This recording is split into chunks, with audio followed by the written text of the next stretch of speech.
Hello guys, bersama saya lagi dalam Alright Nopo Channel. Sekali lagi isu panas yang dibangkitkan dalam kenyataan Tun Dr. Mahathir membuatkan pemimpin bangsa India bekas ahli parlimen geram dan marah dengan kebiadaban Tun Dr. Mahathir yang membuat kenyataan yang tidak bertanggungjawab, sahabat-sahabat semua.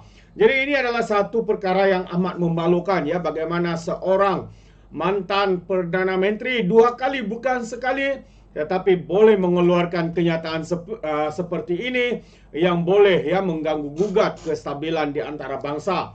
Jadi sahabat semua, saya ingin kita membawakan kenyataan berita ini yang baru saja kita terima sebentar tadi berkaitan dengan kenyataan Mahathir yang boleh dianggap sebagai penuh kebencian. Jadi sahabat-sahabat semua, tanpa buang masa, saya membawakan berita ini yang saya petik daripada Free Malaysia Today. Ini dia kenyataan media menyatakan malulah dengan diri, kata ahli parlimen yang menyelar kata-kata daripada Tun Dr. Mahathir yang diumpamakan penuh dengan kebencian, sahabat-sahabat semua. Jadi siapakah mantan ataupun pemimpin ini? Mari ini yang saya menarik untuk saya kongsikan bersama dengan anda. Apakah kenyataan mereka? Charles Santiago dan juga Kasturi Pato mengecam bekas Perdana Menteri itu kerana mendakwa orang India tidak sepenuhnya setia kepada Malaysia. Itu antara kenyataan yang dibuat oleh Mahathir. Jadi dua bekas ahli parlimen menyela Dr. Mahathir Mohamad atas kata-katanya yang disifatkan penuh kebencian selepas bekas Perdana Menteri itu menyatakan bahawa masyarakat India tidak sepenuhnya setia kepada Malaysia kerana masih mahu mengaitkan diri mereka dengan negara asal mereka. Bekas ahli parlimen Klang, Charles Santiago, berkata, masyarakat India dan China telah menyumbang kepada pembangunan sosioekonomi dan politik Malaysia. Dan Mahathir sepatutnya malu dengan dirinya kerana mengeluarkan kata-kata berbisa seperti itu, katanya. Dan tindakan mesti diambil terhadap beliau kerana mengeluarkan kenyataan yang boleh memecah belahkan seperti itu, yang juga berpotensi membawa mudarat dalam masyarakat berbilang bangsa ini, kata Santiago di platform media sosial X. Beliau berkata dengan mengeluarkan kenyataan sedemikian, Mahathir telah memusnahkan sebarang usaha baik yang pernah dilakukannya untuk Malaysia sebelum ini. Jadi beliau tahu ini perbuatan menghasut. Beliau turut menggalakkan ketaksuban kaum dan kebencian, tetapi beliau tidak kisah tentang akibat tindakannya itu. Adakah beliau begitu terdesak untuk kekal relevan, terutama pada masa tuanya, apabila beliau mesti tahu kita sudah menyampah dengar beliau bergembur dengan penuh kebencian. Malaysia bukan hanya milik segelintir orang, tapi semua rakyat Malaysia, katanya. Bekas ahli parlimen Batu Kawan pula, iaitu Kasturi Pato, turut mengecam Mahathir dengan berkata, bekas Perdana Menteri itu sepatutnya menjadi orang terakhir yang bercakap tentang maksud kesetiaan dan terutamanya mengenai asal-usul dan juga warisan. Saya rakyat Malaysia yang bangga dan setia, katanya, dan tidak seperti kamu. Saya bekerja keras untuk melihat Malaysia cemerlang. Kamu penghalang yang sepatutnya ada untuk rakyat Malaysia, katanya juga di sosial media X. Baru-baru ini dalam temu bual di saluran berita Tamil Tati TV dari channel India, Mahathir berkata, orang India di Malaysia mesti ingat mereka ialah rakyat Malaysia lebih daripada pendatang. Ditanya sama ada ini bermakna orang India di Malaysia harus berimigrasi sepenuhnya dan menjadi Melayu, Mahathir bersetuju. Mereka mahu kata negara ini milik mereka. Mereka patut jadi Melayu, katanya. Jadi dahulu kita ada ramai orang besar dari India, Pakistan, Arab, Afrika dan menjadi orang Melayu dari segi bercakap bahasa Melayu dan budaya mereka menjadi Melayu, katanya.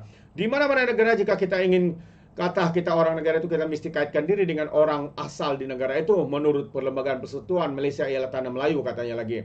Mahathir bersetuju apabila penemu bualnya menekankan bahawa hak semua minoriti termaktub dalam Perlembagaan Persekutuan.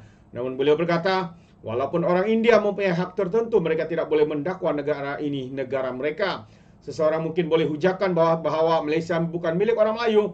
Orang asli mungkin lebih berhak mendakwa mereka orang asal, kata penemu bual itu.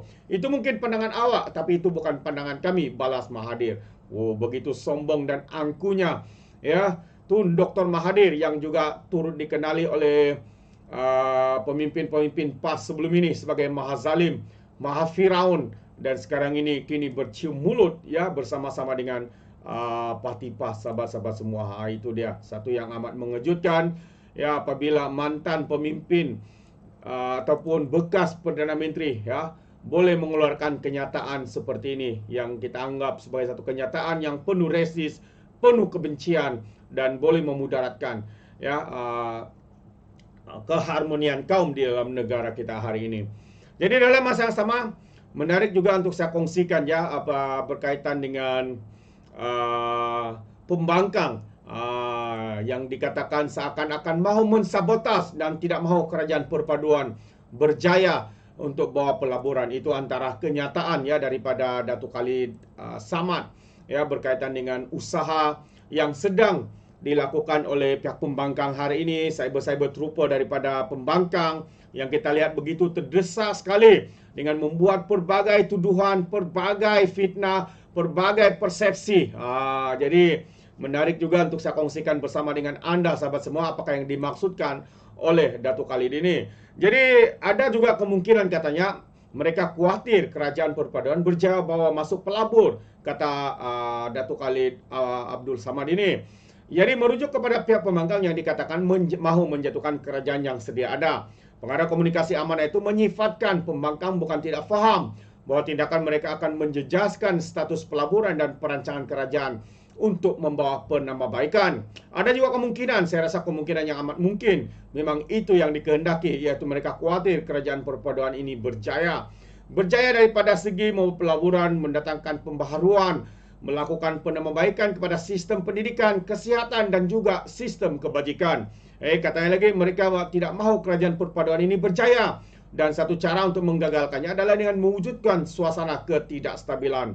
Jadi maka pelabur tidak masuk dan pegawai-pegawai kerajaan sendiri pun tidak dapat fokus, katanya dalam rancangan temu bual secara atas talian bertajuk Takda Skrip Langkah ke Laut. Jadi susulan wujudnya kontroversi melibatkan pelbagai langkah sebelum ini, Khalid menyifatkan tindakan itu adalah sabotas atau boleh dipanggil sebagai pengkhianatan. Ya, pada 3 Januari lalu, Menteri Besar Kedah Sanusi dilapor berkata beliau yakin langkah Dubai akan menjadi kenyataan namun tidak boleh mendedahkan butirannya.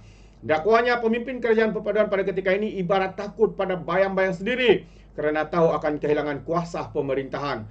Sanusi yang juga pengarah pilihan raya Perikatan Nasional berkata kejatuhan kerajaan akan berlaku menerusi peralihan sokongan ahli parlimen dan tindakan itu tidak menyalahi perlembagaan maupun amalan demokrasi. Itu antara kenyataan-kenyataan yang dibuat ya oleh geng-geng tebuk atap ini. Ya, mereka tidak habis-habis sahabat semua mahu menjatuhkan kerajaan. Hari ini saya sangat setuju dengan pendapat ya daripada Datuk Khalid Samad ini menyatakan bahwa ya tujuan mereka sebenarnya ini untuk mensabotas, mengkhianati supaya kerajaan ini gagal, supaya pelabur lari dan sebagainya. Karena mereka takut kalau kerajaan hari ini di bawah pentadbiran Datuk Seri Anwar berjaya ya membawa mayat masuk pelabur, memulihkan ekonomi, pastinya mereka akan tetap dan akan diterima baik oleh rakyat Malaysia. Tetapi mereka cuba menggagalkan untuk ya supaya rakyat membenci kepada kepimpinan negara kita hari ini. Mungkin sahabat semua itu pandangan saya dan juga setuju ya pandangan dan juga komen yang diberikan oleh Datuk Khalid. Jadi terima kasih sekali lagi kebiadaban Tun Mahathir buat pemimpin bangsa India geram dan marah. Jadi apa komen anda sahabat semua, anda boleh berikan komen pandangan dalam ruangan komen. Tapi ingat, komen dengan cara berhemah. Jadi terima kasih. Izinkan saya untuk mengundurkan diri dan seperti biasa peribahasa mengatakan tak apa-apa kangkap 2 ton keinginan. Dalam bahasa Melayunya, tepuk dada tanya selera. Sekian daripada Orang Dapat Channel. Kita berjumpa lagi. Bye bye.